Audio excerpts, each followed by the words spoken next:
3 years after my divorce, I felt so empty inside. My daughter was away at college, my friends stopped calling, and every night I sat alone watching TV.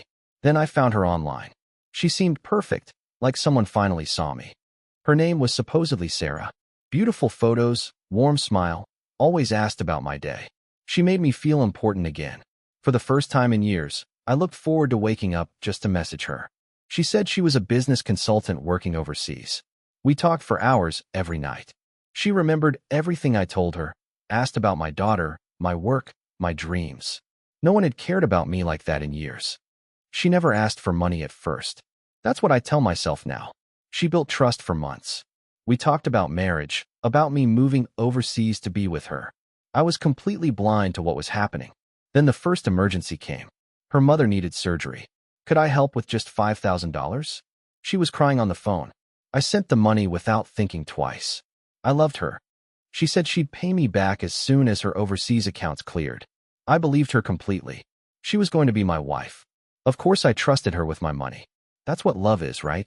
More emergencies kept coming. Business problems, legal fees, travel expenses. Each story was more convincing than the last. She always had documents, photos, proof. Looking back, it was all fake. I drained my savings account completely. $47,000 gone. But she said we'd be together soon. I just needed to help her through this last problem. Then we'd finally meet in person. My daughter noticed something was wrong. "Dad, why are you always stressed about money?" she asked. I lied and said work was slow. I couldn't admit I'd sent our family money to a stranger online. I borrowed $15,000 from my elderly father. Told him it was for home repairs. He gave it without question because he trusted me. That betrayal still haunts me every single day. I maxed out 3 credit cards. $22,000 in high-interest debt. She promised she'd help me pay it back when her inheritance cleared. I was so stupid, so completely blind. Then she needed plane ticket money to finally visit me. I sent $2,000. She had flight confirmation, seat numbers, everything. The day she was supposed to arrive, her phone went dead. I waited at the airport for 6 hours. Called her number 100 times. Nothing. No answer. No messages. Every single photo, every conversation, every memory was completely fake. I had been played. I searched her photos online. Found them on some model's Instagram account. Different name, different country, different everything. The woman I loved never existed. I fell in love with a ghost created to steal from lonely people. I couldn't tell my daughter the truth. The shame was overwhelming. How could a grown man be so stupid? I stopped answering her calls. I couldn't face her disappointment and judgment. I thought about ending everything.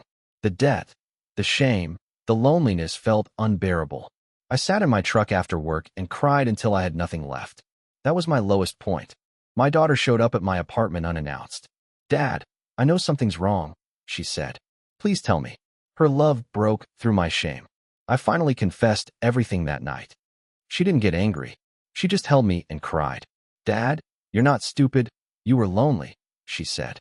Forgiving myself was harder than facing the debt. But her love gave me hope. My daughter found Rebecca Lawson online, a counselor who helped scam victims recover. I was embarrassed to call at first, but Rebecca said something that changed everything. "This happens to good people every day." Rebecca taught me I wasn't alone. Millions fall for romance scams every year. The criminals are professionals trained to exploit loneliness.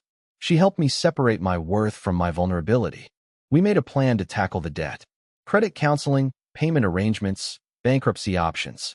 For the first time in months, I could breathe. There was a path forward, even if it was long and painful. I told my father the truth about the money. He was disappointed, but forgave me. He said we all make mistakes when we're desperate for love. His forgiveness lifted so much weight off my shoulders. I started seeing a therapist for my loneliness. Real connection with real people in real life. Group therapy with other scam survivors helped most. We weren't stupid. We were just human beings wanting to be loved. I started volunteering at a local senior center. Helping others made me feel valuable again. Real relationships formed naturally, without money or lies. I was healing one small conversation at a time. My relationship with my daughter grew stronger through our honesty. She checks on me more now, but not out of pity. She sees her father rebuilding his life piece by piece. That means everything. The debt repayment is slow but steady. Every payment feels like taking back a piece of my dignity. I'll be free in 3 more years. That's nothing compared to the life I almost lost. I still get lonely sometimes. But now I know the difference between genuine connection and manipulation. Real love doesn't ask for money or create emergencies. Real love just shows up. I speak at scam awareness workshops now, not as an expert, but as someone who lived through hell. If my story saves one person from sending their savings to a fake profile, it was worth sharing. My daughter graduated college last spring. I was there, debt and all, beaming with pride. Money comes and goes, but showing up for the people who truly love you, that's what matters. I started dating again recently. Real dating, with real people in real places. Coffee shops, not chat rooms. I'm careful now, but not closed off. Trust can be rebuilt, one small step at a time. I'm not the same man who fell for those lies. That version of me was desperate and blind. This version, he's been burned but not destroyed. He's learned that his worth was never in his bank account. Rebecca still checks in on me. She says I'm one of her success stories. But the real success? I can look at myself in the mirror without shame. That took longer to earn than any money. My father passed away last year. I was able to care for him at the end, debt and all. He told me he was proud of the man I became. That forgiveness meant more than anything. The woman who scammed me was never caught. There are thousands like her, preying on lonely hearts. I've made peace with that. My healing doesn't depend on her punishment. I've learned that loneliness makes us vulnerable. The solution isn't isolation, it's community. Real friends, real family, real activities. No online romance can replace a real hug from someone who cares. I still have bad days.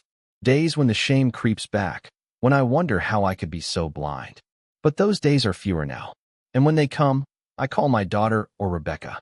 I'll be debt-free next year, 3 years ahead of schedule.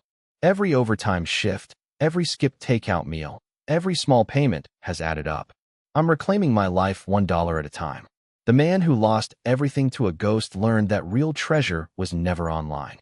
It was in the daughter who forgave him, the father who believed in him, and the strength he found within himself.